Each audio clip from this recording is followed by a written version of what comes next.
First on Fox, a march for peace that began around 4:30 this afternoon has ended with a protest near the scene where Mike Brown was shot on Saturday in Ferguson near that Quick Trip. The march was organized by a local church and went for several blocks until it reached this area. Now some of the protesters started to sit in on the side of the street. Other protesters were looking on. Just recently, that protest got heated with people getting in the face of police.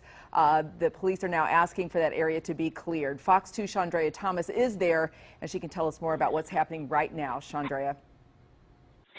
Out peacefully along West Florissant, and they made their way down to West Florissant and Canfield. That's where they were here gathering and talking for a while, and then at one point there was a group of people who decided to have a sit-in here on the street, in the middle of the street, and they refused to get up. At that point, police told them we're trying to persuade the group to get up, and they called in St. Louis County Police to have some tactical people here. Basically, they got the crowd to get out of the street. Now they're on the side of the road, basically just here at the Red Barbecue Shop, and they're not moving. They're pretty much on the side just chanting, and they refuse to move. They're just kind of hanging out here.